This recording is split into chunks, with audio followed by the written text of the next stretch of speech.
สบายดีทุกคนเสียสต็อกวันนี้พวกเรากลับมาอีกแล้วเนาะกับคลิปEP 3ของพวกเราเนาะกับบอกว่ายังมีคนท่าเพิ่งอยู่อ่ะ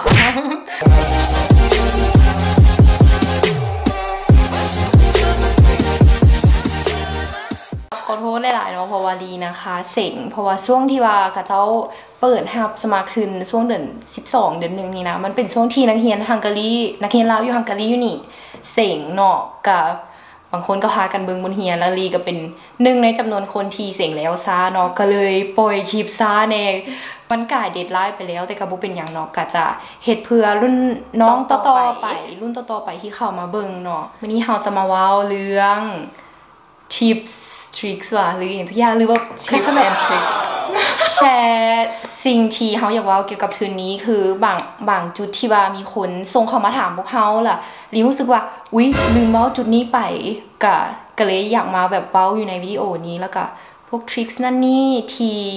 ยังอาจจะยังไม่ได้เว้าไปใน2 คลิปก่อนนั้นเนาะแต่ว่าก่อนอื่นขอชี้แจงอย่างหนึ่งก่อนเนาะคือว่ามีรุ่นน้องคนหนึ่งมาถามว่าฮับแลนด์วีซ่าบ่เนาะ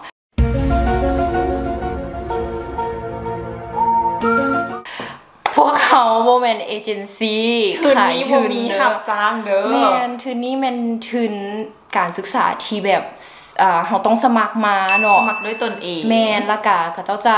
จ่ายให้ทั้งมีค่าเฮียนค่ากินค่าอยู่แล้วก็เขาได้เงินเดือนเฮ็ดวีซ่าให้ฟรีอย่างประมาณนี้เนาะพวกเขาโมเมนเอเจนซี่เนาะแมนลาพวกเขาขั้นเขาก็ยังได้อันนั้นจ่ายค่าปียนเองไปเฮ็ดวีซ่าก็ต้องจ่ายค่าปียนเองสิมาฮังการีกับแม่พวกเขานี่ยังจ่ายค่าปียนเองอยู่แต่ว่าปีต่อๆไปก็จะอาจจะมีการเปลี่ยนแปลงอย่างก็ต้องติดตามกันไปเนาะแล้วเป็นย้อนพวกเขาบ่ได้แนะนำตัวในคลิปแล้วขอแนะนำตัวในคลิปนี้กันเลยเนาะอาจจะเป็นย้อน2 คลิปก่อนนี้โบได้แนะนำตัวแล้วก็เจ้าก็เลยคิดว่าเป็นเอเจนซี่คือซื้อลิลี่เนาะเรียนอยู่บูดาเปสต์อยู่ลอรันยูนิเวอร์ซิตี้เรียนสาย sociology คันไผสนใจทำได้เด้อแล้วก็ซื้อแม็กกี้เด้อเรียนอยู่เปช University of Page เรียนสาขา International Relationsเดี๋ยวลีจะขึ้น Facebook ของพวกเราไว้ให้เนาะเพราะว่าจุดประสงค์ของลีที่ว่าเฮ็ด2 คลิปก่อนนี้ค่ะนะเพื่อว่าช่วยรุ่นน้องที่ว่ารู้จักทุนนี้มาก่อนแล้วกระเจ้าแบบว่าอาจจะบ่เข้าใจบางจุดสินะลีก็เลยเฮ็ดคลิปออกมาเพื่ออธิบายวิธีการสมัครทุนสินะแต่ว่าบังเอิญว่ามันมีคนที่ว่าบ่เคยรู้จักทุนนี้มาก่อนนี่ก็เข้ามาเบิ่งเนาะลีก็ดีใจกันลีหั่นน่ะคิดว่าจะให้แบบถามทางคอมเมนต์เอียงเอาซึ่งบางคนอาจจะบ่สะดวกเนาะเพราะว่าอาจจะอยากรู้ดีเทลที่แบบหลายกว่านี้ดีกะเลยว่าจะขึ้น Facebook ของพวกเรา2 คนให้เนาะคันมีหยังก็ส่งเข้ามาถามได้เลยสิตอบให้ไวที่สุดเนาะคันว่าเพราะเขาก็จะพยายามตอบเรื่องทำอีทีอยากเว้าก่อนเลยเนาะก็คือมีบางคนที่บอกว่าเบิ่งไปเมื่อ2 คลิปแล้วยังบ่เข้าใจหยังคือเก่าเนาะคือลีอยากบอกไว้ก่อนเลยเนาะพวกเฮาบ่ได้เฮ็ดคลิป2นั้นขึ้นมาเพื่อคล้ายๆแบบโปรโมทแต่ว่าเพื่อช่วยรุ่นน้องคือลีบอกไปเมื่อกี้เนาะเพื่อช่วยรุ่นน้องที่ว่าก็เจ้าฮู้ถึงนี้อยู่แล้วก็เจ้าบ่เข้าใจซึ่งลีแนะนำให้ไปอ่านไฟล์ PDF ไฟล์การสมัครทุนนี้มาก่อนค่ะนะซึ่งลีจะเอาไว้ใต้คลิปเนาะลิงก์การเข้าไปอ่านข้อมูลอย่างต่างๆค่ะนะและอยากจะบอกว่าให้ทุกคนนะเช็คกล้องคลิปหรือว่าอยู่ในคอมเมนต์หลายๆเนาะบางเทื่อลีอาจจะโพสต์information เกี่ยวกับทุนอยู่นั่นเนาะเขาเจ้าจะมักถามว่าทุนนี้มันเป็นทุนอย่างสมัครจังใดอีหยังซี่แล้วแบบเฮาก็บอกไปแล้วเนาะว่าอยากให้ไปเบิ่งคลิปก่อนมันจึงค่อยให้ช่วยให้เข้าใจง่ายขึ้นแต่ว่าก็มีหลายคนก็ว่าเบิ่งไปเบิด2 คลิปแล้วเบิ่งหลายรอบแล้วก็ยังบ่เข้าใจแล้วแบบอยากให้ทุกคนนะไปอ่านทุกอย่างในเว็บไซต์ก่อนแล้วก็ PDF พร้อมแบบทุกอย่างมันอยู่หั่นแล้วลาแบบคันยังบ่เข้าใจอีหยังตื่นแล้วจึงค่อยแชทมาถามแม่นเพราะว่าสิ่งที่พวกเฮาว่าไปก่อนหน้านั้นนะแม่นเป็นขบวนการในการสมัครทุนว่าซั่นซะซึ่ง คิดว่าต้องได้ไปอ่านให้ละเอียดก่อนแล้วจึงมาเบิ่งคลิปจึงจะเข้าใจเนาะคันมาเบิ่งแบบสดๆไปเลยนี่ก็งงแมนงงหลายเรื่องที่2เนาะแมนมีคนถามเข้ามาว่าใบคะแนนเอาหมอใดแดอันนี้แมนขึ้นกับโรงเรียนที่สมัครเนาะว่าเรื่องโรงเรียนใดแล้วโรงเรียนน่ะต้องการมอันคะแนนของมใดคือโรงเรียนลีหั่นน่ะก็เจ้าจะถามเอาของม6กับม7เท่านั้นเนาะบ่ได้เอาม5ได้บางโรงเรียนก็เจ้าก็ถามเอาของเหมือนไฮสคูลเลยก็คือม5 6 7หรือบางโรงเรียนก็ถามเอาแค่ม7สินะของแม็กคือกันของแม็กกะเอา5 6 7เลยนั่นแหละอันนี้ต้องได้เช็คเบิ่งแล้วก็ต้องพยายามเช็คเบิ่งเนาะว่าโรงเรียนที่ตัวเองเลือกหั่นน่ะก็เจ้าต้องการอีหยังแน่เพราะว่าบางเทื่อแม่นก็เจ้าต้องการในสิ่งที่บางเทื่อโรงเรียนอื่นบ่ต้องการบางเทื่อมีหมู่ที่สมัครนํกันเนาะแล้วถามว่าหมู่บอกว่าก็บ่ได้ส่งอันนี้ประมาณนี้แต่เฮาต้องได้ส่งเพราะเฮาเลือกโรงเรียนนี้สินะเฮาก็ต้องได้เช็คดีๆก่อนคือบางโรงเรียนก็บ่ได้ต้องการ CV แต่บางโรงเรียนก็แม่นบางโรงเรียนก็ต้องการเนาะเฮาต้องเช็คให้ดีๆนั่นแหละละคันสมมุติว่าใน2 choice ที่เลือกหานะแม่นโรงเรียนนึงต้องการ CV แล้วโรงเรียนนึงบ่ต้องการจังได๋ก็ยากก็ต้องได้ส่ง CV คือกันโอ้แล้วก็เว้าเรื่องนี้แล้วก็คิดออกเนาะมีบางคนมาถามว่าบ่เห็นตัว reference recommendation letter เนาะซึ่งว่าอยากจะบอกว่าอันพวกเขาค่ะนะเฮ็ดคลิปbased on แบบอิงตามประสบการณ์ของพวกเขาที่สมัครมาปีกายเนาะซึ่งพวกเขาค่ะนะต้องได้เฮ็ดrecommendation letter ส่งพร้อมสินะแต่ว่าปีนี้ค่ะนะบ่มีดิก็เลยอยากบอกรุ่นต่อๆไปที่จะสมัครว่าพยายามเช็คเบิ่งข้อมูลให้ดีก่อนเพราะว่าเทื่อนี้มันจะมีการเปลี่ยนแปลงเล็กน้อยแม่นทุกๆปีจะมีอีหยังจักอย่างที่กระเจ้าเปลี่ยนหั่นนะต้องไปเช็คก่อนว่าปีนี้มีหรือบ่มีสินะบ่ให้แบบเอาตามพวกเฮาเบิดหั่นนะเพราะพวกเฮาแค่แชร์ของปีพวกเฮาแม่นซึ่งปี2020นี่เนาะก็เจ้าบ่ได้ต้องการ recommendation letter แล้วมีแต่ปริญญาเอกที่ต้องการเนาะซึ่งน้องบางคนก็ถามว่าคือบ่เห็นเหมือนบอกข้อมูลผิดว่าอันที่จริงพวกเฮาก็แค่เว้าในสิ่งที่พวกเฮาเคยผ่านมาแม่ประสบการณ์โดยคันไผเข้าใจผิดก็ขอโทษหลายๆเนาะเรื่องอัพไฟล์เนาะมันจะมี original กับ translation คือบางไฟล์นะเขาต้องได้อัปโหลดทั้ง2อันเนาะลีเคยเป็นคนหนึ่งที่อัพแต่เป็นอังกฤษเนาะแล้วมาอ่านใหม่ละต้องได้อัพตัวที่เป็นภาษาลาวลงพร้อมสินะก็อย่าลืมเนาะตัวนี้เขาเจ้าย้ำอยู่หน้าอัน page document เลยแบบ profile ว่าคันมีตัวฉบับแท้แล้วเขายังต้องไปแปะอยู่ให้ attach both file เลย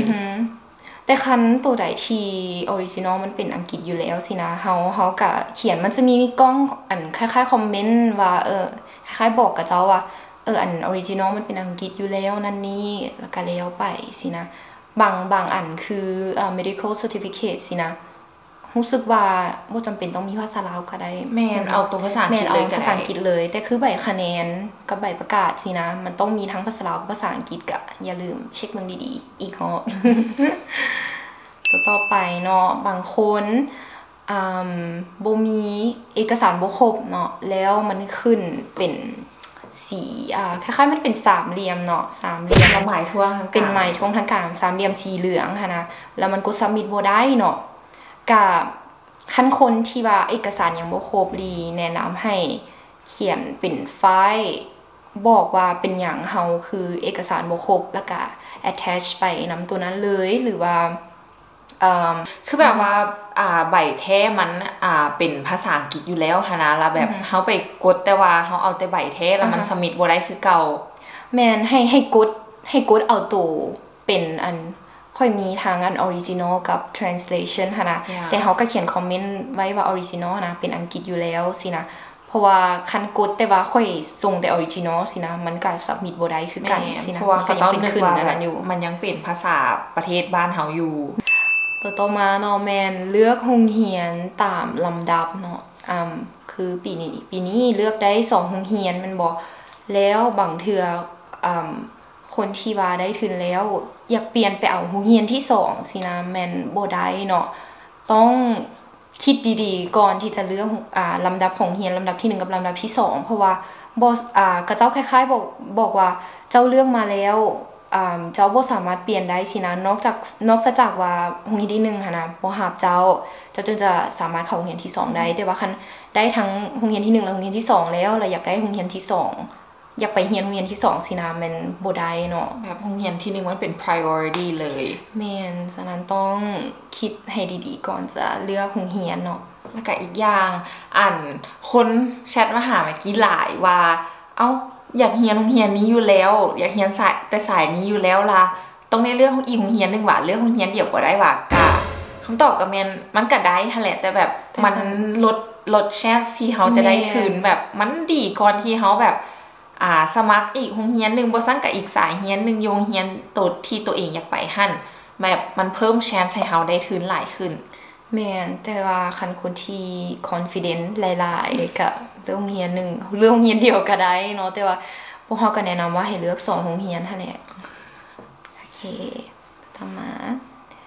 อย่า submit หลายเทื่อเนาะอันนี้ดีเจอหลายรุ่นน้องที่ว่ากด submit ไปหลายๆเทื่อทั้งที่ข้อมูลตึมข้อมูลหรือยังบ่แล้วสินะพวกเฮาแนะนำบ่ให้เฮ็ดเนาะเพราะว่าเจ้าของทุนนะเพิ่นเห็นว่าเฮานะกด submit ใหม่อีหยังประมาณนี้หั่นนะแล้วเราจะเห็นว่าเฮา edit หยังสินะมันขึ้นอยู่แอปพลิเคชันเฮาเลยคันเฮากด submit ไปแล้วเฮาสิไปsubmit ไปใหม่อีกนะมันสิขึ้นอยู่แอปพลิเคชันเฮาเลยว่า resubmitted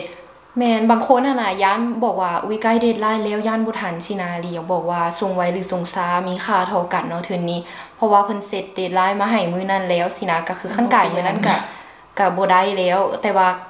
ก่อนหน้านั้นนะจะส่งไวหรือส่งช้าแบบมีค่าเท่ากันเลยนะฉะนั้นตั้งใจเฮ็ดให้มันแบบออกมาดีที่สุดแล้วจึงกด submit บัดเดียวเอาแบบกวดทุกอย่างให้ดีที่สุดลาคัน submit ไปแล้วลามันใกล้เดดไลน์หั่นนะให้ก็คือว่าหั่นแหละให้กวดทุกอย่างดีๆก่อนแล้วจึงค่อย submit ลาคันสิไปเปิดคืนหั่นอย่าลืม submit ใหม่อีกเถื่อเพราะมีหมู่เมื่อกี้เป็นที่ว่าแบบมันใกล้เดดไลน์แล้วเรา submit ไปแล้วแต่ว่าเราบ่มั่นใจในตัวเองแบบเราก็บ่ชัวร์ปานใดเราก็เลยไปเปิดใหม่ล่ะเราลืม submit อีกเทื่อกะมันก็ใกล้เดดไลน์แล้วแต่ก็เราก็พยายามติดต่อหาทางทุนเพิ่นก็ช่วยได้แน่เพราะว่าเราก็ submit ก่อนเดดไลน์ก่อนหน้านั้นแล้วแต่ก็ระวังก่อนดีก่อนสิ่งต่อมาที่อยากเว้าเนาะก็คือdocument อีหยังต่างๆที่อยู่ในระบบหานะก็เจ้าจำกัดไฟล์ก็เจ้าจำกัดไซส์ของไฟล์เนาะซึ่งดีแนะนำให้เข้าไปใน Google แล้วก็พิมพ์ใส่ว่า reduce file เนาะเดี๋ยวลีจะขึ้นอยู่หน้าจอให้แล้วเอาไฟล์ของเฮาที่มันใหญ่ๆนะเข้าไปแล้วก็ convert ภาษาลาวเอิ้นว่าหยัง convert ไฟล์ออกมาให้น้อยที่สุดตามที่กระเจ้ากำหนดให้สินะคือมันจะมีรูปโปรไฟล์อยู่ในระบบเนาะดีก็ไปถ่ายออกมาอย่างดีแต่ว่าบัดแล้วนะมันไฟล์มันใหญ่โพสสินะก็ได้ไปย่อมันลงแล้วก็รูปก็เป็นแตกๆแม่นแล้วก็แบบน้อยๆแล้วก็แบบยังวะนั่นแหละแต่ก็ย้ำเด้อ search Google ทุกอย่างมีอยู่ใน Google ทุกอย่างมีอยู่ใน Google เลยบ่ฮู้หยังเสิร์ชเข้าไปเลยเนาะลีก็เป็นนึงในนั้นเนาะเสิร์ชมีหยังก็เสิร์ช Google ถามลุงกูแล้วก็มีรุ่นน้องบางคนบ่รู้วิธีสแกนเนาะบางคนบอกว่าบ่มีเครื่องสแกนอยู่บ้านสินะบ่เป็นหยังเนาะใช้สแกนอยู่โทรศัพท์ก็ได้คันเป็น Android รู้สึกว่าจะมีแอปที่ว่า search ง่ายเขียนเข้าไปรู้ว่า scan document นี่อย่างประมาณนี้ค่ะนะมันก็จะขึ้นแอปมาให้เลยส่วนอยู่ iOS เนาะมันจะยากหน่อยนึงเพราะว่าคันเป็นแอป scan เอกสารมันเสียเงินลีก็เลยแนะนำให้เอาอยู่โทรศัพท์เฮาก็มีเนาะเห็นเหรอyou know เนาะทุกคนแป๊บนึงตัวที่3จะเป็นรูปกล้องค่ะนะรูปกล้องแล้วตัวทำอิฐเนาะมันจะเขียนว่าสแกนด็อกิวเมนต์ให้คือ beauty guru ค่ะนะเอาไปใส่แปะใส่ข้างหลังล่ะ มันก็จะขึ้นเป็นอันนี้แล้วเขาก็ถ่ายเอกสารของเขาเนาะแล้วมันก็จะเป็นแบบสแกนเลยโดยตอนนี้เขาถ่ายเป็นนามากี้แทนบ่ซั่นกะคันฮันปิ้นฮู้สึกว่าฮันปิ้นเพิ่นก็รับสแกนคือกันมีแค่ว่าเอา USB บ่ซั่นกะให้เพิ่นส่งเข้า WhatsApp ให้ก็ได้ต่อมาที่คนก็ถามหลายคือกันเนาะวิธีเขียน motivation letter เนาะก็คือเฮาได้บอกไปในคลิปก่อนนี้แล้วว่าแต่ละคนจะมีสไตล์การเขียนที่ต่างกันเนาะแล้ววิธีเขียน motivation letter แมนบ่มีอันใดตายตัวเนาะเขียนไปในสไตล์ของเฮาเลยก็มีแต่ตอบคำถามสิ่งที่อยู่ในเว็บนะก็จะมีคำถามมาว่าแบบถามเกี่ยวกับเป็นอย่างคืออยากมาเรียนอยู่นี่เป็นอย่างคือเลือกสายนี้เรียนแล้วเอาอย่างกลับไปได้มันเป็นแบบ basic question ของทุนส่วนหลายก็จะถามแนวนี้เนาะก็มีแต่ตอบตามนั้นเพราะเฮาก็บ่ฮู้จะบอกแนวใดเนาะเพราะว่าใส่ใจไปหลายๆโลดแม่นมีแต่เขียนออกมาจากใจเพราะว่าจังได๋เวลาสัมภาษณ์เข้าโรงเรียนอย่างซี่นะเขาก็จะถามตามสิ่งที่เฮาเขียนไปสินะแล้วโรงเรียนเมื่อกี้เด้โรงเรียนเมื่อกี้ก็ถามอันเดียวเลยคำถามได้หั่นแหละอันเดียวเลยแม่นคือบ่ต้องไปกังวลกับมันหลายเนาะมีแต่เขียนสิ่งจุดประสงค์เขียนเป้าหมายของเฮาออกมาแม่นแล้วก็ทิปส์อีกอันนึงก็คือลีแนะนำว่าให้ไปซอกมูแบบมีประสบการณ์มาแล้วหรือว่าเก่งอังกฤษแน่สินะให้กระเจ้าอ่าน motivation ของเฮาแล้วลองแบบให้รีวิวเบิ่งpeer review ประมาณนั้นหลายๆคนรู้ให้ส่งไปให้กระเจ้าอ่านแล้วก็ว่ากวนให้แน่เบิ่งให้แน่โอเคอยู่ว่าไอเดียเฮาโอเคอยู่ว่า grammar เฮาเป็นแล้วใดอย่างประมาณนี้พอแบบคันมีแต่เฮาเช็คแล้วก็มีแต่เฮาอ่านผู้เดียวแบบเฮาก็คิดว่าเฮาโอเคแล้วค่ะแบบเฮาลึงนำมันแล้วแม่นแล้วหมู่ก็จะเห็นเนาะว่าเฮามันมีข้อบกพร่องบ่ใดเฮาก็เอามาแปลงเนาะแบบนั้นจะดีกว่า peer review มันสำคัญบ่ซั่นก็คันมีอาจารย์ที่เฮาสนิทนำก็ให้เพิ่นช่วยอ่านนำก็ได้หรือว่าส่งมาให้พวกเฮา2คนเบิ่งก็ได้เนาะคันพวกเฮาบ่ค้าเดี๋ยวอ่านสวยเนาะแล้วก็จะพยายามบอกแล้วต่อมาแม่นตอนสมัครตอนที่become an applicant นี่หน้าเว็บไซต์ถึงhow register สมัครเข้าไปเป็น applicant สินะอย่าลืมเนาะจด password ไว้ตอนที่เฮาสมัครนะเพราะว่าทุกครั้งที่เข้าไปแก้ไขอันเอกสารของเฮานะเฮาต้องได้ใส่ password สินะตัว applicant ID แม่นแต่ว่าคันลืมแม่นเขาจะมีแม่นเขาเจ้าจะมีปุ่มตัว I forgot my ID ติบ่ลาเฮาก็กดเข้าไปแล้วเฮาแค่ใส่อีเมลเฮาเข้าไปแล้วเขาเจ้าสิส่งโค้ดใหม่มาให้เฮาแล้วเขาก็ต้องจดโค้ดใหม่ไว้แม่นเคยมีรุ่นน้องมาถามว่าใบ medical certificate สิเนาะเรากวดช่วงใกล้ๆทึนจะเปิดสินะแต่บังเอิญว่าทึนเปิดมาแล้วกระเจ้าให้กวดห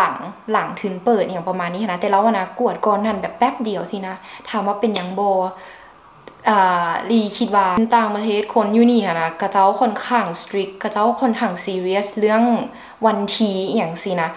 บ่ว่าจะเป็นวันเกิดอย่างสินะว่าเฮาต้องเกิดมื้อนี้เฮาจึงสมัครได้เรื่องอันเอกสารต่างๆว่าต้องก่อนวันที่นี้หลังวันที่นี้อย่างสินะเฮาต้อง strict ค่ะนะว่ามื้อนี้เลยเนาะกระเจ้าบ่มีการแบบลุดย่อนผ่อนยานอีหยังว่า2-3 มื้อนึงได้อยู่ดอกอย่างประมาณนี้บ่ได้อีหลีเนาะบ่ได้คืออยู่นี่บ่ได้คือบ่ได้อีหลีนะเขาเจ้าแบบอินดิเคตวันเดือนปีเลยนะเว็บไซต์มีครบวันเดือนปีคักแน่เนาะมีแต่ต้องไปเฮ็ดตามนั้นวิธีสมัครเข้าโรงเรียนแนวใดเมื่อกี้วิธีสมัครแต่ละโรงเรียนมันสิบ่คือกันมันแล้วแต่โรงเรียนว่าเพิ่นสิให้สัมภาษณ์บ่หรือสิ่งออนไลน์หรือว่าเฮ็ดวิดีโอคือลี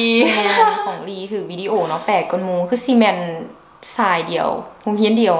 ในฮังการีแหละที่เฮ็ดแบบนั้นเนาะเพราะส่วนหลายก็เจ้าก็มีแต่อินเทอร์วิวกับเสียงข่าวเอาแล้วก็คันไผเป็นสายคิดลายเรียนเลขอย่างซี่นะก็ต้องได้เสียงเลขเนาะ คันไผสายสังคมก็ต้องได้เสพพวกทฤษฎีอย่างต่างๆเกี่ยวกับสายที่เราจะเรียนหั่นมันเป็น basic knowledge แม่นคือของแม็กกี้นี่ถึกอย่างแน่ถึกถามเรื่องGeneral Secretary ของ UN แล้วแบบheadquarter ของ UN อยู่ใส่อย่างซีแบบพวกเกี่ยวกับ UN เกี่ยวกับองค์กร NGO อย่างจังซีแบบ IR basic knowledge ของ IR เลยโอ้แล้วก็อันนั้นพร้อมมี grammar จื่อได้มีภาษาอังกฤษอันมันเถื่อก็มีภาษาอังกฤษพร้อมสิ่งออนไลน์มันจะมีตู่ตามที่เมื่อกี้ผ่านมามันเขาเจ้าจะสิ่งพวก grammar แบบให้เขาเปลี่ยน sentence เป็นอีกแบบหนึ่งบ่หรือว่าเอาตืมคำอีกอย่างซี่ละกาเท่านั้นคิดว่าโอ้ได้ยินเมื่อกี้ได้ยินมารีวาเรื่องพวกเสียงเล็กแม่นบ่มีโรงเรียนนึงดอกเมื่อกี้บ่จื้อแล้วว่าโรงเรียนใดแบบว่าให้เฮาแก้เลขค่ะนะตอนหน้าเขาเจ้าสิมาวิดีโอคอลเฝ้าเฮาเสียงเลยแล้วแบบแล้วเฮาแก้แล้วค่ะนะเขาเจ้าก็สิถามเฮาว่าแบบเฮาได้คำตอบนั้นจังไดแบบให้เฮา explain แบบมาทุกอย่างเลยว่าแบบเฮาเฮ็ดอันนี้ square root อีหยังสิมันยากได้บางเรียนกะแม่นแบบบางคนนี่คำตอบถึงแล้วล่ะบ่ได้เนาะต้องมีวิธีแก้โอ้ my god เขาเจ้าย้านแบบมีคนสวยกูอย่างงี้สิแม่นย้านคนแก้สวยแล้วสัมภาษณ์ก็คือว่าเมื่อกี้นี่แหละเขาเจ้าก็ถามตามเกือบคือตู่เพิ่นถามอยู่เว็บไซต์เกี่ยวกับmotivation letter เฮาเลยแบบเป็นอย่างเฮาคือเลือกสายนี้โรงเรียนนี่แล้วก็ future goal ของเฮาแล้วก็เขาเจ้าจะทดสอบภาษาอังกฤษพร้อมเพราะว่าแบบเขาเจ้าสิเบิ่งว่าคัน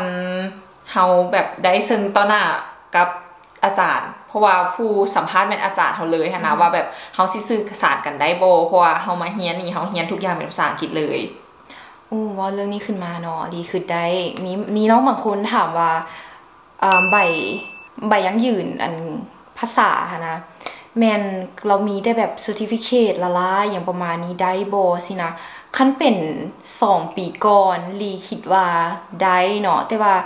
เริ่มปีต่อมาแล้วก็เจ้าเริ่มเปลี่ยนวิธีการสมัครเองสินะรู้สึกว่าหลังๆนี้บ่ได้แล้วเนาะต้องมีใบยั่งยืนคักแน่เนาะซึ่งบางคนบ่ฮู้ระดับ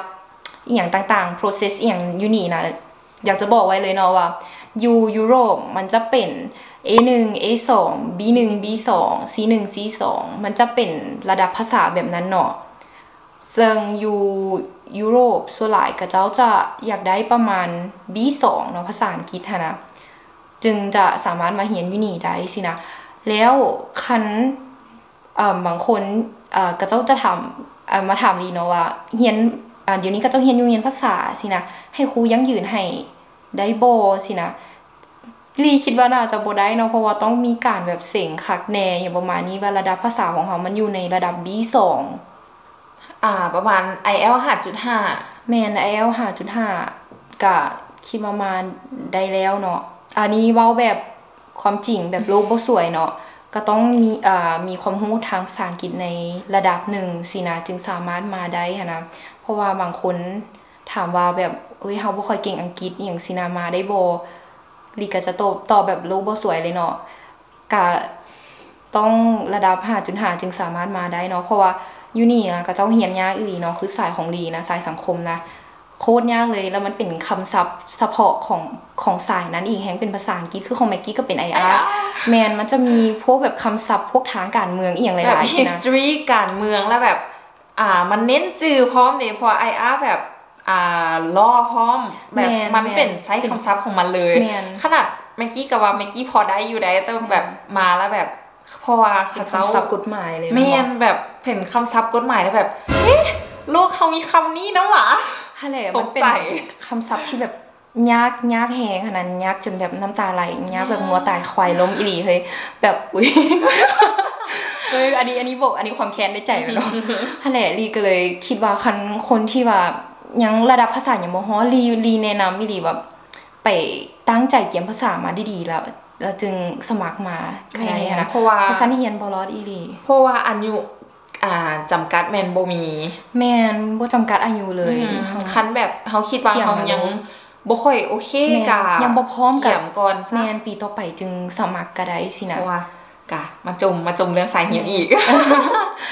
ทุกอย่างที่เมื่อกี้เรียนสมมุติเนาะมันสิมีเป็น history ทุกอย่างเลยแล้วแบบhistory มันสิแบ่งเป็น history แบบ history of international relations history of EU integration แล้วก็ world history of Hungarian political system แบบแต่ละวิชาหั่นแม่นมันสิเน้นจื่อแล้วจื่อหั่นแม่นแต่ละคำศัพท์มันจะบ่คือกันอย่างว่านี้แม่นแบบเพราะว่าในประวัติศาสตร์คือกันแบบชื่อแต่ละคนก็บ่คือกันแม่แล้วส่วนหลายเราจะได้เรียนเกี่ยวกับประวัติศาสตร์ในยุโรปอย่างประมาณนี้สินะแต่ว่าคันคนที่เรียนสายคิดไรนี่คิดว่าระดับกลางๆแบบ5.5กับมาได้แล้วนะรอดแล้วสินะแต่คันไผที่จะเรียนสายสังคมนี้แนะนำว่ามี B2 มีประมาณ 6.0 ไว้ให้อุ่นใจจะดีกว่านะยากอีหลียากยอมรับแม่แต่ว่าก็บ่ถึงขั้นว่าอุ๊ยค่อยต้องได้แบบ8.0 9.0 IELTS อย่างเบอร์นั้นก็บ่ขนาดนั้นเนาะระดับกลางๆเนาะ 5.0 เป็นคะแนนที่อยู่ในระดับปานกลางสินะก็มาได้แล้วบ่ให้กังวลว่าไอ้คะแนน IELTS เฮาน้อยวิญญาณบ่ได้นะอีหยังสินะอุ๊ยบ่ต้องกังวลไปเลยก็เจ้าแค่แบบได้ตามระดับนั้นหั่นนะก็มีสิทธิ์ที่จะมาได้แล้วแล้วเฮาค่อยๆมา improve น้ำหลังก็ได้แบบเฮาเรียนไปเฮาก็ค่อยๆ improve ตัวเองไปพร้อมแม่นเพราะกระเจ้าบ่ได้แบบมีแบบความคิดฟิกที่ว่าเฮ้ยคะแนน IELTS สูงเจ้าจะมีสิทธิ์หลายสินะบ่เลยเนาะแค่อยู่ในเกณฑ์ที่โรงเรียนต้องการก็คือได้แล้วมาเข้าอย่างสุดท้ายของเฮาในมื้อนี้เนาะคือหลายคนอาจจะสงสัยหรืออาจจะบ่สงสัย